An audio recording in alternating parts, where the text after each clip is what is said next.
What's going on, Bruin Nation? Great to see everybody after a few days. And what can I say? The guy to my right over here, Shady's back again. Shady's back. Tell a friend. Will the Thrill Decker, Thrill, as much as the last couple of weeks, couple days, last 8-10 days have kind of taken away from us with the fires and the tragedies and everything that sort of happened in Los Angeles. And, our hearts and prayers go out to everybody in the LA community. One glimmer, sliver of hope is that Pepperdine basketball had to sort of move their schedule, which has sort of allowed Will the Thrill to sort of be on the podcast, be back home this week for a little bit with UCLA, of course. But as always, brother, so great to see you, and I can't wait to sort of get all into it. But first of all, it's just so great to see you. So great to see you, bro. It's, I miss our weekly chats. And when Pepperdine has a little bit of a lull, we've had to cancel our last two games I was supposed to broadcast. Spoiler alert, you were actually going to try to join me for one of those games, which would have been amazing. But the wildfires were ravaging up near Malibu. They had to cancel them kind of last second.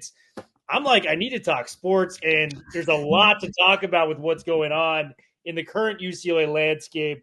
Once again, super weird that you're bringing me on, the other way around. But totally weird. Dude, I can't think of something more fun than being on this with you and just talking about everything that's going on with UCLA. So just honored to be back, man, and excited to talk all things UCLA. Well, it's great. It's great to have you back home, Thrill. That's the way I love to describe it. And so lots to unpack. I think Will, it's been sort of a wild time here the last few days and few weeks with UCLA athletics. I think we'll start with the appetizer, and then we'll go to the main course. And I think in this particular case, the appetizer is some of the updates with the football program, and the main course is what's going on in basketball, which is what, we've alluded to even on the last episode here. On the football side, Will, since this podcast's last conversation, 3 transactions for the football team, 2 outgoing, unfortunately, and 1 incoming. From an outgoing perspective, Kaeo Akana, one of our defensive linemen from Utah, was a transfer from Utah to UCLA. Ultimately now decommits from UCLA and goes back home to Hawaii. And then Tykeus Crawford, one of our decorated incoming offensive line recruits, 4-star, really big kid, 6'5", 325, coming over from Arkansas, now decommits and goes to West Virginia. In these 2 particular cases, Will, hard to sort of argue with it in a lot of ways. With Akana, the opportunity to go back home. He's born and raised in Hawaii, still has such deep ties to that program. Comes from a very close-knit family, actually went back home for the holidays, realized how homesick he was and wanted to play there. Close relationship with Timmy Chang, and a lot of guys that he played high school with are on that team. So you can't really sort of knock that situation of Akana going back to Hawaii.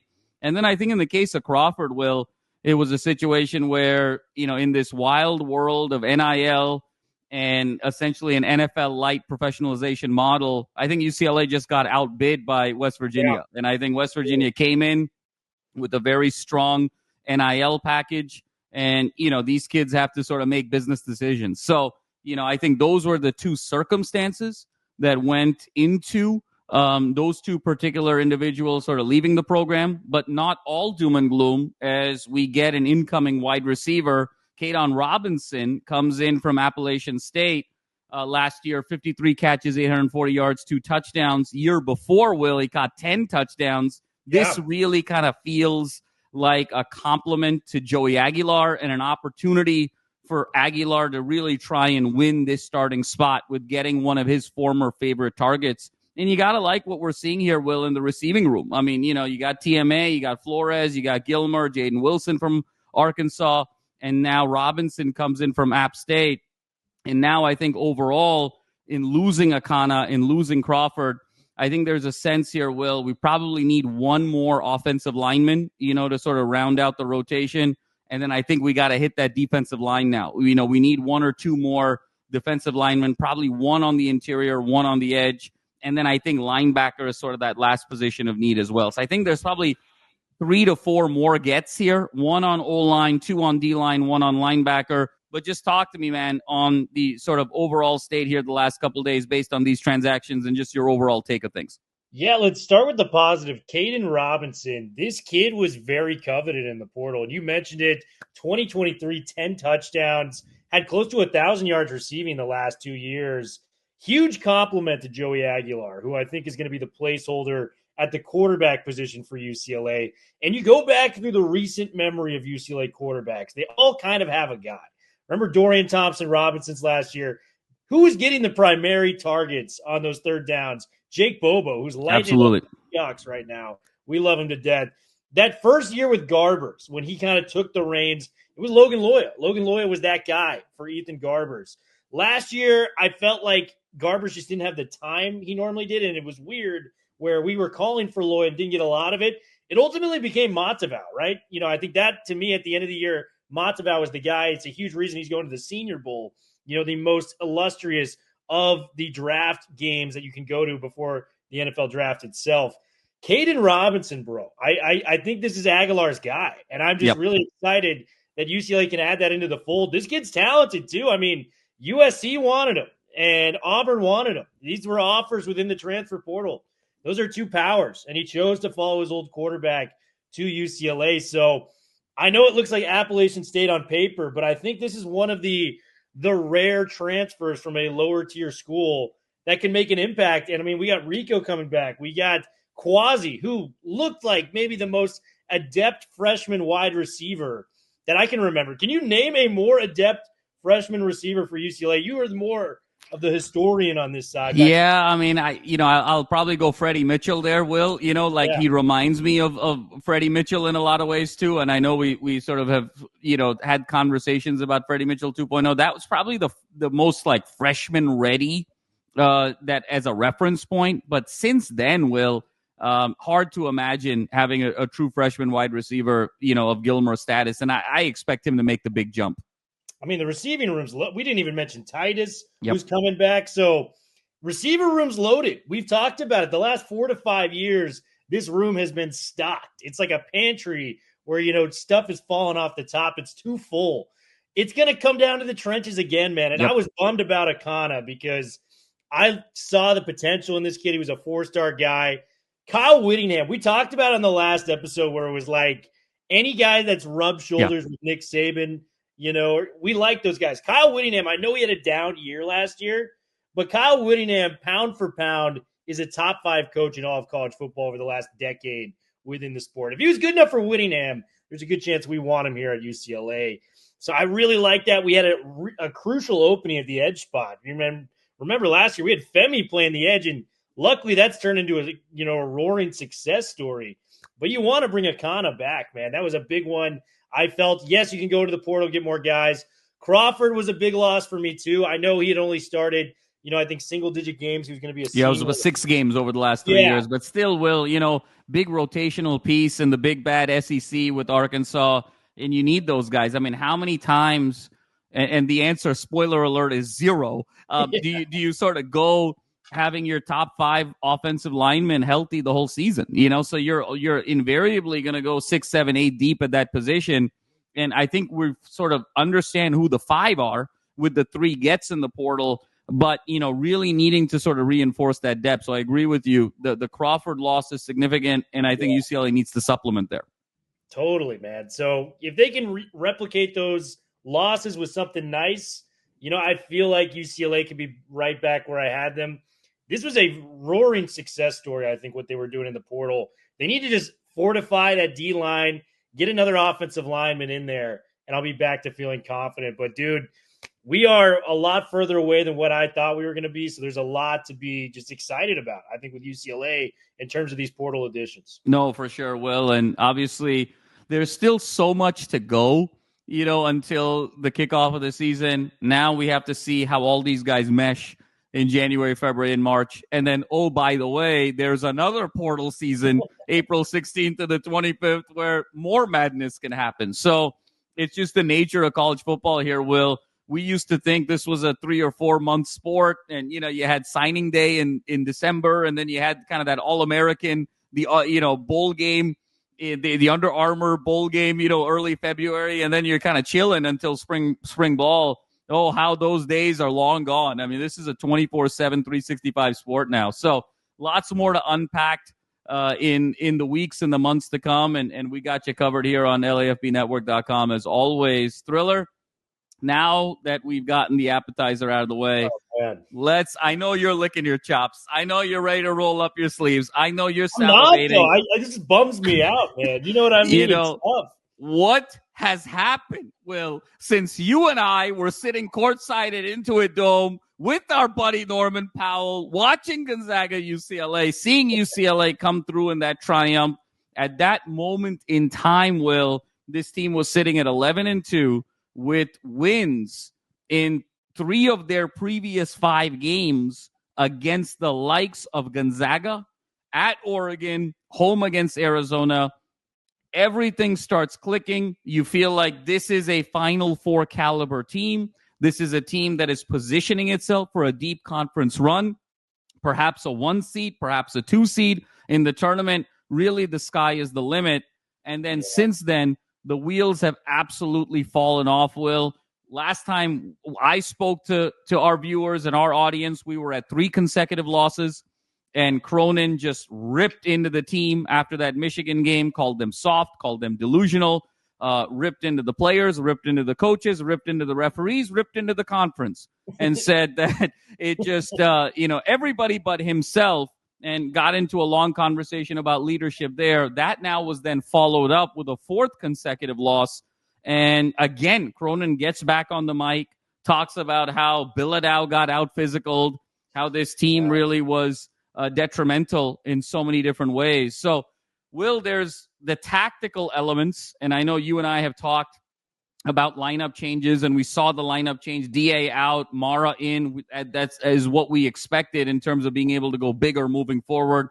But then there's sort of the strategic conversation, like we mentioned last time, about what's going on inside Mick Cronin's head, and is he right for this job? I mean, I can't believe we're sort of saying this so quickly, but is he right for UCLA, the university, the values, the basketball program, and should he be the head basketball coach long-term moving forward? So a lot there, Will. Take it away. Man, well, first and foremost, I think UCLA owes us some money, because if we were at these games, I don't think they lose. You and I are sitting behind the bench. They look great. They beat Gonzaga. Ever since we have gone to that game, Madman, they have not won, and it's been in sometimes embarrassing fashion. I mean, you go back to the Nebraska game on the road. It was a high-intensity Gonzaga game. You're kind of looking for that little trap game in between Michigan, which is going to be a future rival within this conference. I mean, man, they shot 2 of 20 from the three-point line that game. Just got out-rebounded, out-physical by Nebraska. That was a red flag for me. I'm like, Nebraska, not really a basketball school per se compared to what UCLA has. It was fun to see Burke on the other team, I will say that. But, I mean, that was a red flag.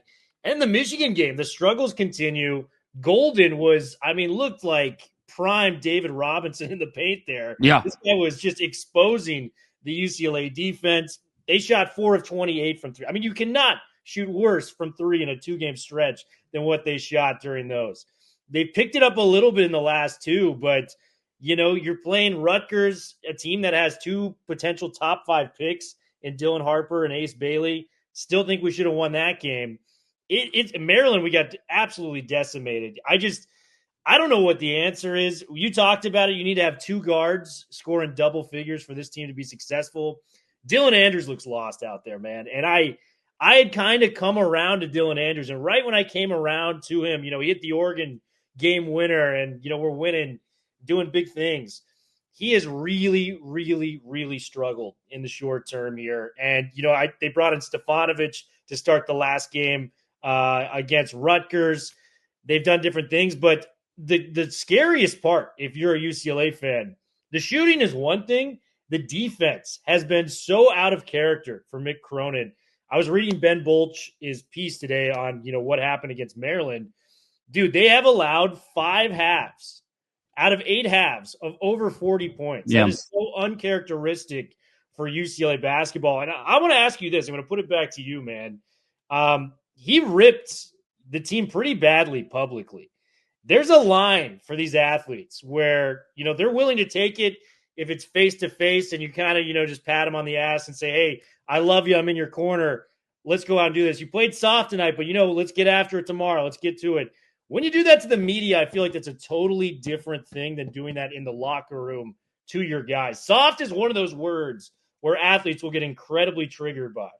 Do you think he crossed a line there? Because I think that is dangerous, and I know that's his style. But to blame everyone except for yourself, I kind of felt like that was a little out of character for Mick and a little disappointing. The results have shown the last 2 games since he's done that. Well, Will, I think our viewers know where I stand on it. It's absolutely he crossed the line. I don't think you can do that. And in knowing folks kind of close to the university, they're very unhappy with what happened there because this is now starting to become a question of whether or not he aligns with Bruin values. Does he represent this university in the best way? And I've had a number of people come to me and say, I'm not sure I would send my son to go play for Mick Cronin. And because of just the demeanor, number one, he's very demonstrative, and that has sort of rubbed people the wrong way from time to time. But it's also been kind of a badge of honor on the other side, right? In this world of the new college basketball, NBA light professionalization of the game, he's this breath of fresh air. He's old school. He's ready to sort of get tough, get physical. He's ready to sort of be a disciplinarian. So there was a school of thought that said, hey, this is actually the perfect breath of fresh air that perhaps the new age high school recruit and young college player needs to sort of build the mental fortitude to be successful both in college as well as the NBA. But it's a different thing, Will, when you go and just run everybody under the bus and you do it publicly. And here's the most telling element here. I think he tried to use it as a motivational technique. People forget that he said very similar things in the COVID year. The year before the magical Final Four run, he said very similar things. The team was sort of floundering. They were right around 500. And then from there, that team responded and won 11 out of 13 before the season was obviously cut short due to COVID. And so I think he thought he could sort of press that button again. But the problem is, Will, this is a different roster. These are different players.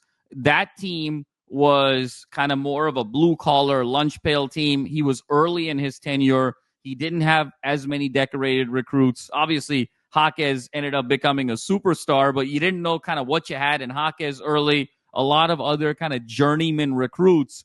So they sort of responded to it saying, we're just sort of happy to be on the court. We're just happy to be at UCLA. So even though the coach is sort of ripping into us, hey, at least we're on the team. Let's go galvanize. Let's go make it happen. This is a much more decorated group of players here, Will. You're talking about starters and stars on other Power 4 teams. You're talking about McDonald's All-Americans. You're talking about 5-star guys. They're not going to just all respond in the same way to how he went about doing things.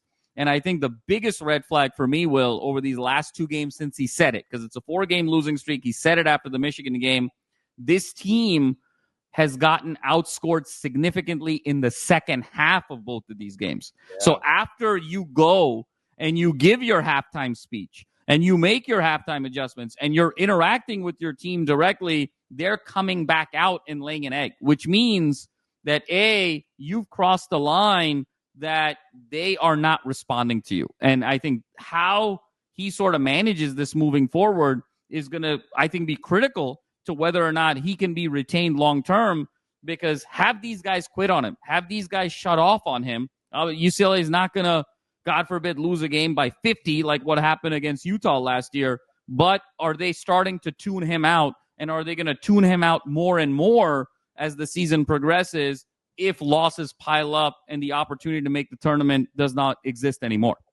Yeah, and, I think I was expecting some sort of wall with this team. There was so much overturn. They have to learn how to play with each other. I mean, Daly, Kobe Johnson, Bilodeau, all these dudes are new imports to the program. So it's going to take a while for them to gel and hit that sweet spot. just how hard they've floundered in these past 4 games. It's concerning. I think it's one thing to get blown out by Michigan, but when you're losing to the likes of Nebraska and, Rutgers, I know they've got some talented players, but I just felt like that was kind of a must-win game given the circumstances, and to just blow it like you did in the second half. There's just not a lot to go off of positively right now for UCLA basketball. And, it's similar to what we said about Bieniemy, in a funny way, just the disciplinarian, the tyrant in a lot of ways. And I love Mick. I still like Mick a lot, and I'm rooting for his success. But he better figure it out quickly, because that seat is getting hotter and hotter with each game. And, USC football coming to the Big Ten. We all thought this was – I'm excited that it didn't work, but a lot of the people, were saying this was going to be a roaring success. They kind of floundered. They had that, LSU win at the beginning of the season. Oh, USC's back. We have that win against Gonzaga. Oh, UCLA basketball is back. And then we just could not take the strength of schedule within the conference similar to them. So I don't know if it's just an LA thing. I don't know what's going on here, but I've been disappointed in the 2 blue blood schools when it comes to football and basketball in the city of LA. And unfortunately, our UCLA Bruins have got to step it up, man. No, Will, I think that was really well said. And I think the analogy with USC football is a really appropriate one, both in terms of expectations and outcomes. Let's hope UCLA basketball has a different ending than USC football did, where there's time to be able to turn it around. And that's where college basketball is more forgiving than college football, because if we want to take the glass half full approach, Will, everybody forgets before the magical 2021 Final Four run of 5 games in a row. Remember, it was first 4 to Final Four.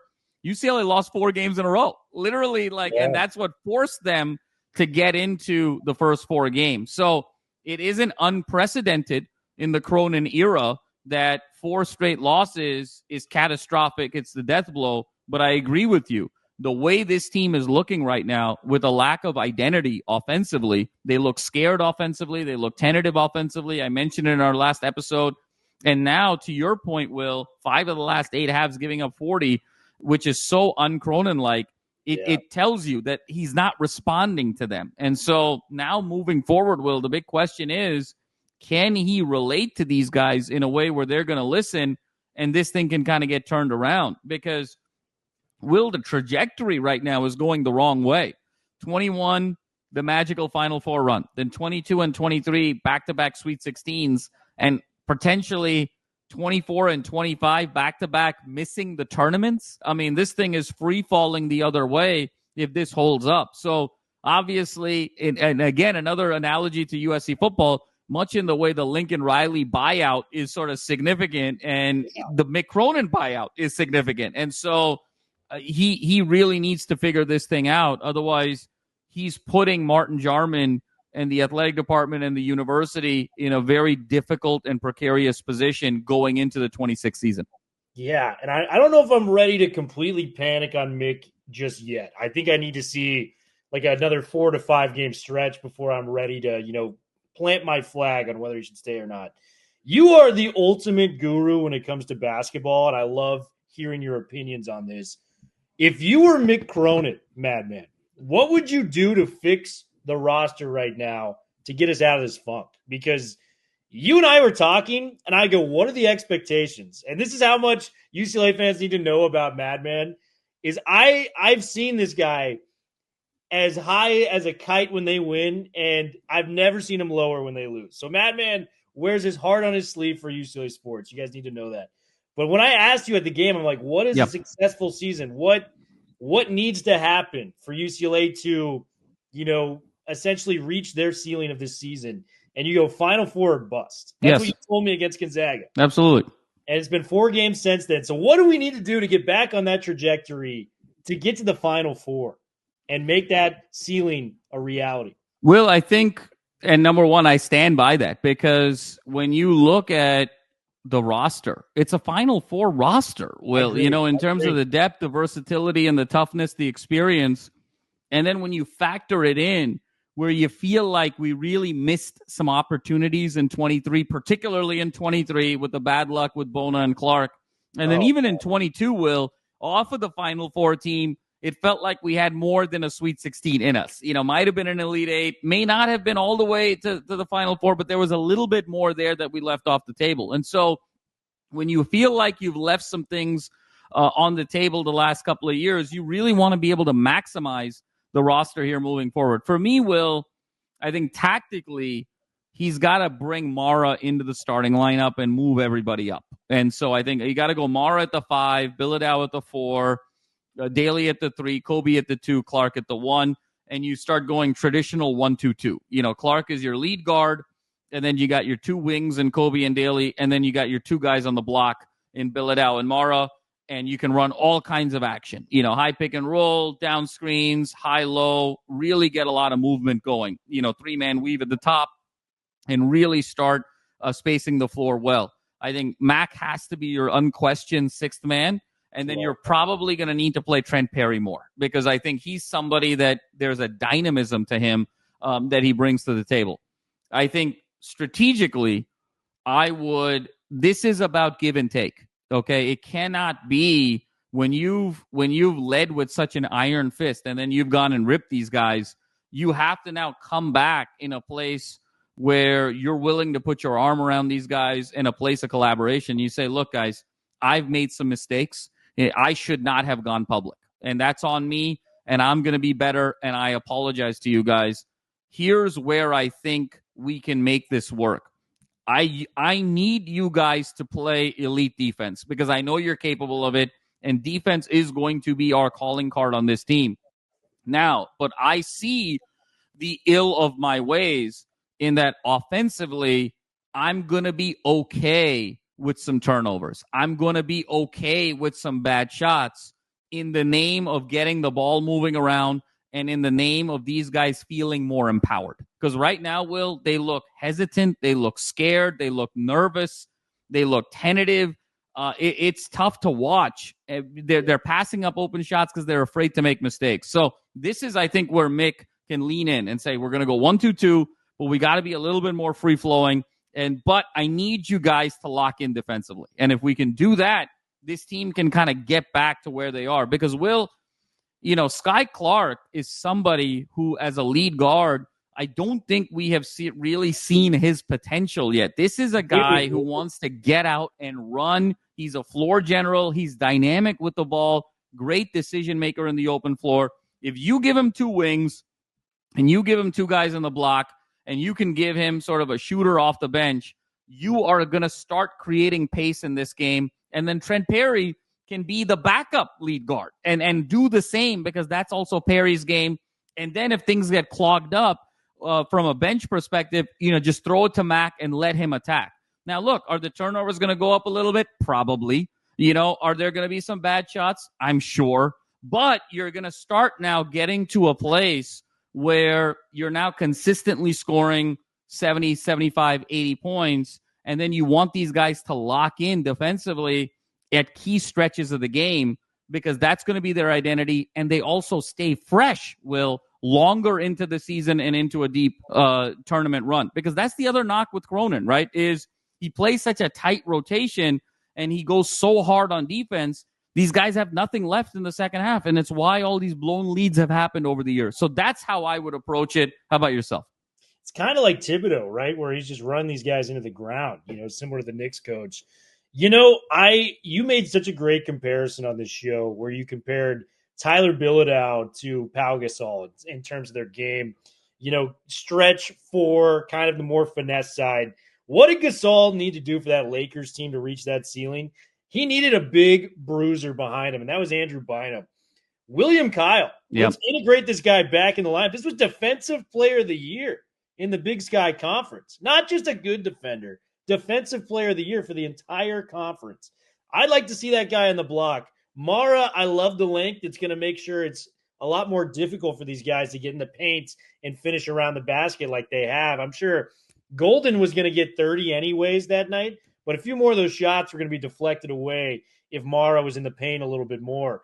I really like, how you laid it out with Sky Clark, because I think from what I saw at the Gonzaga game and what we've been watching, we haven't seen the kid yet that was one of the more impressive off-ball scorers within the ACC last year. I think he had like 40 plus in the ACC first round last year. So I'd like to see Sky Clark have a little bit more confidence on the floor and start shooting the ball like we saw him shoot it at Louisville. So you got that going for you. Eric Daly, I think there's three guys I feel confident in, even though we've been kind of slacking. It's Kobe Johnson, because I know what he does. He had 13 in the loss. He made some really good plays. And, yeah, he turned some stuff over. He had a critical foul where Mick actually ripped into him in the post-game presser. But Kobe Johnson, I just know what that guy is. I feel confident with him. I feel confident in Daly, and I feel confident in Mac. If the supporting cast can kind of uplift themselves, we need Stefanovic start shooting these threes right now. You know what I mean? We need the presence of the post to go off like we know we can with Ade Mara and these types of dudes. I just think you can have slumps and then you can let it affect you, or you can get up, and make this a real thing. And I think UCLA's got a chance to really get up and make this a thing, because this team is too damn talented to fold the way they're folding right now, man. No, absolutely, Will. Really well said. And I think the unlock here, Will, as we're talking, and just to sort of reiterate, is it's pace. You got to get the pace going. Like, where has this team scored their most points or looked the most consistent offensively all year? It's been when they've pushed the pace off of turnovers, right? Like, their defense has generated turnovers. They've gone into space, hit open threes. Like, just go back and watch the tape of the Arizona game in that first half, right? Like, it was the turnovers, got guys out to run. Clark was able to hit his threes, start to look dynamic.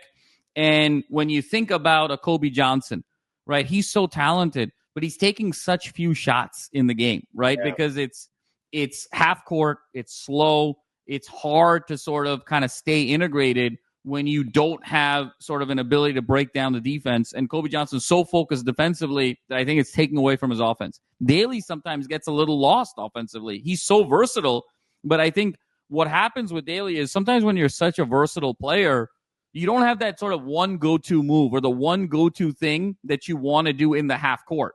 And sometimes you need to kind of get out in pace to be able to unlock your game. Pellot, I think, could use the pace to not take the pounding, particularly at the 5. And then I think we talked about what this would mean for Sky Clark. And then I think you brought up a great point, Will. Whether you go Mara at the 5, whether you go Kyle at the 5, Kyle is your classic defensive player, rim runner, your old school Clint Capella, your even older school Tyson Chandler. Like, he's in that mold. Kyle's not going to do anything in the half court offensively. He's going to be a defensive guy. All of these guys can benefit from playing more in space. And then what you got to tell Mick has to kind of turn it a little bit more into the NBA and say, I'm willing for this game to be a little bit more free-flowing, but then in money time, final 10 minutes of the half, final 15 minutes of the half of the game, we got to lock in defensively. And what that's going to do is that's also going to preserve these guys a little bit more to make a deeper run. So now the question is he willing to do that, or is he going to be stubborn, double down, triple down, dig his heels in and say, we just have to do exactly what I'm doing, just even harder? And so far in his comments, in his approach, it feels like it's more the latter. Let's see if that's going to work. Because if that doesn't work, and there was such a clear path here as an alternative to be open and willing, that's going to be tough to swallow. Thrill, anything else you got here on the state of basketball moving forward before we wrap? Man, just you're on the verge of losing the locker room like that coach of the football team across town. Just do not do that, man. It's teetering right now, man. And I want to say, man, I love coming on here with you. It is always so much fun. Just an honor to be back on the Bruin Bible and be in the presence of greatness. And it's a fun time, man. Well, Thriller, this is home, and I'm excited about you coming and visiting anytime you want. And I'm sure it's going to be many more conversations over the course of the offseason. Brighter days ahead, Bruin Nation. I think there's still sort of a question of whether the Iowa game is going to be played or postponed in the location, so we'll stay tuned there. But as always, we got you covered here on LAFBnetwork.com. And win, lose, or draw, it's always 4's up forever.